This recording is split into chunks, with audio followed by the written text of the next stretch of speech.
अगर हम आज 1,00,000 रुपए किसी शॉपिंग में, किसी मॉल में, किसी काम में खर्च कर आए तो शाम को आकर के हमारा कहीं ना कहीं दर्द होता है हमें। सच्ची बताना मैया, होता है या नहीं? अगर 1,00,000 रुपए काम था फिर भी चले जाएं अचानक से तो 80 साल के बाबा को भी दर्द होता है। अरे पैसे आज कैसे खर्च हो गए, कैसे चले गए, आज इतने खर्च नहीं करने चाहिए। और उसकी चिंता 3 दिन तक रहती है, 4 दिन तक रहती है, और हो सकता है और भी ज्यादा दिन तक रहती हो। मैं तो अपना अनुमान बता रहा हूं। लेकिन बंधुओं, जो अनमोल श्वासें प्रभु ने तुम्हें दी हैं, इन श्वासों को वृथा तुम क्यों खोते हो? कभी आप सोचते नहीं हो? आज मैंने कम से कम 1000 श्वासें लोगों की पर निंदा करने में, सुनने में गंवा दिया। याद रखना, जितनी करने में श्वासें जाती उतनी सुनने में भी जाती हैं। हाँ हूं जी, ठीक करनी पड़ता है। राजी राजी गैर राजी, वो फलानी ऐसी है, हाँ ठीक कह रही है, वो ऐसी है, ठीक कह रही है। मन ना हो तब भी सुनना पड़ता है संसार के लोगों की, क्योंकि इन्हीं के बीच में रहना है। इसलिए मैं रोज कथा में कहता हूं कि रियल तो ठाकुर जी के पास ही रहिए, बाकी सबके सामने एक अपना बनावटी चेहरा रखिए बंधुओं, जिससे काम चल जाए।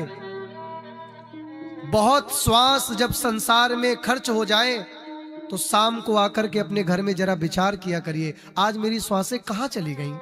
और मेरी बात लिख लीजिएगा, मैं अपनी नहीं कह रहा, लेकिन जो मुझे अनुभव हो रहा आज व्यासपीठ से, मैं इसका स्पष्ट कह दे रहा हूं। आज खुले मंच से एक मैं भविष्यवाणी कर दे रहा हूं कि आने वाले 2, 4, 5 साल बाद हमारे भारत के समस्त युवा इसी पंडाल पर नजर आएंगे। देख लीजिएगा, इतना परिवर्तन आज के युवाओं में हो चुका है कि भैया वो मूवी से भी छक गए हैं, वो आदि व्यसनों से भी छक गए हैं। अब उन्हें केवल और शांति भगवान के चरणों में ही मिलनी शुरू हो चुकी है। हमारी भविष्यवाणी लिख लीजिए, आने वाले मात्र 2-4 साल में। आज हमारे युवा कई लाइव सुनते हैं, कई हमारे बड़े अग्रज भ्राता पूज्य इंद्रेश जी के माध्यम से सुनते हैं, कई हमारे बहुत अच्छे हमारे बागेश्वर वाले, कुछ भी हो हमें नहीं पता वो क्या करते हैं, लेकिन युवाओं को साथ तो चला रहे हैं। जितने भी हमारे धर्म गुरु हैं, कुछ भी हो, मैं पास्ट में नहीं जाऊंगा, लेकिन एक गुण मैं उनका याद रखता हूं, कुछ भी हो लेकिन युवाओं को चला तो रहे हैं। अगर हमें देख करके कि एक नए युवा कथाकार अगर इस लाइन पर आ सकते हैं और अगर 10 युवा भी अपना जीवन परिवर्तन करके आ गए तो हमारा व्यासपीठ पर बैठना सार्थक हो गया प्यारे। इसके अलावा हमें कुछ नहीं चाहिए। नहीं तो हम भी आप जैसा जीवन जी सकते थे, कोई बड़ी बात नहीं है। ये जीवन जीना बड़ा कठिन है। तो हमारी ये खुले मंच से भविष्यवाणी है, मात्र 2-4 साल के अंदर थिएटर खाली मिलेंगे। मैं नाम नहीं लूंगा। आज लोगों को इतनी अश्लीलता पर उतरना पड़ रहा है, उसका एक ही कारण है कि अब उन्हें देखा नहीं जा रहा है। जब लोगों को देखा नहीं जाता ना तो फिर उन्हें अश्लीलता में उतरना पड़ता है। अरे कुछ ऐसा करो जिससे लोग देखें। जिसका ब्रांड चलता है उसको बहुत ज्यादा मोनेटाइजेशन की जरूरत नहीं होती, वो बहुत मोनेटाइज नहीं कराता। तो आज जब लोग फ्लॉप होने लगे ना तो फिर उनको ज्यादा ही अश्लील करना पड़ा, क्योंकि कलयुग में चित्र और चरित्र बहुत बिकेंगे। चरित्रहीनता भी बहुत बिकेगी और चरित्रवानता भी बहुत बिकेगी। तो हमें आज ये नंद महोत्सव की कथा में अनुभव हो रहा है कि 2, 4, 5 साल के अंदर परिवर्तन हो चुका है। बहुत सारे इस पंडाल में हमारे ज्यादा से ज्यादा, अधिक से अधिक युवा वर्ग मिलेगा। इसलिए हम अपने युवाओं से कहते तुम खूब मेहनत कर लो, पैसे कमा लो। जब तक हम 30-35 साल के हों तब तक तुम सब हमारी टोली पर आ जाना, बढ़िया कमाना, पैसे इकट्ठे करना, और हम भी बढ़िया तैयारी आनंद से करेंगे। आपके लिए बढ़िया बढ़िया भावों को लेके आएंगे, आपके लिए बढ़िया बढ़िया मधुर संकीर्तन आपको लेके आएंगे, और आप भी प्यारे डूबना, हम भी डूबेंगे, और सब मिलकर के इसी कलयुग में रह करके, इसी कलयुग में भगवान को भज करके और भगवान के परम पद वैकुंठ के अधिकारी बन जाएंगे। यही है अंतिम श्रेणी, और यही एक भक्ति की पराकाष्ठा, यही एक भक्ति की शुरुआत।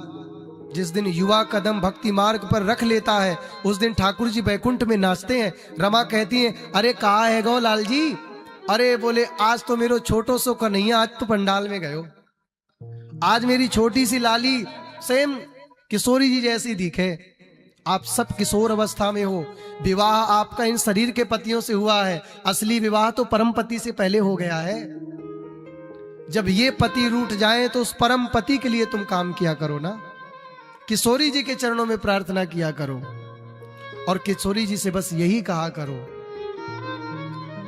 हे लाडली जी, यदि आज इस नंद महोत्सव की कथा में हम आई हैं तो हमारी एक पुकार को तुम सुन लेना। भुक्ति मुक्ति कछु नहीं चाहूं, भुक्ति मुक्ति कछु नहीं चाहूं, आपन जान दुलारो री किशोरी राधे, आपन जान दुलारो री किशोरी राधे, आपन जान दुलारो री किशोरी राधे, आपन जान दुलारो री किशोरी राधे। और दोनों ऐसे भुजा पसार के कहिए, मोहे तो भरोसो है तेरो ही किशोरी राधे, मोहे तो भरोसो है तेरो ही किशोरी राधे। हे प्रिया जी, साधनहीन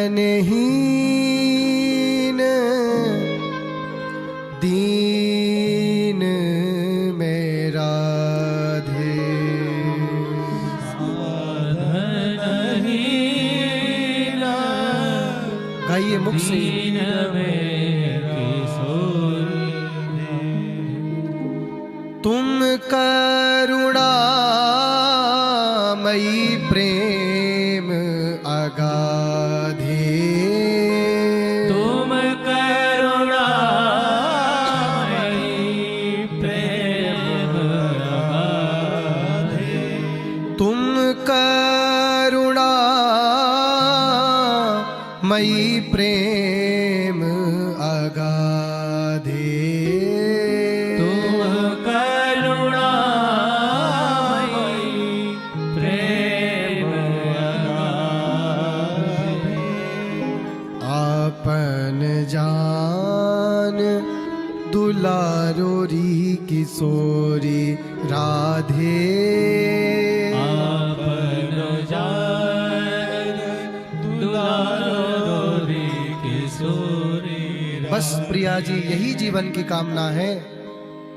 आप जैसे दीनों की सुनती हो, अनाथों की सुनती हो, भक्तों की सुनती हो, जैसे आपने ध्रुव की सुनी, जैसे आपने प्रहलाद की सुनी, जैसे आपने जनाबाई की सुनी, जैसे आपने करमैती बाई की सुनी, जैसे आपने सक्कू बाई की सुनी, वैसे ही बस इस दास की, इस दासी की भी आंतरिक हृदय वेदना को सुन लेना। बस जीवन की यही अंतिम इच्छा है, यही अंतिम तमन्ना है। हे प्रियाजू, हमें विश्वास है आपके बिना ठाकुर जी नहीं मिलते। सेवा कुंज में आपके ही चरणों को दबाते हैं और मुझे पता यदि आप मिल गई ना तो वो मुझे ढूंढता ढूंढता आ जाएगा। बस तुम मिल जाओ।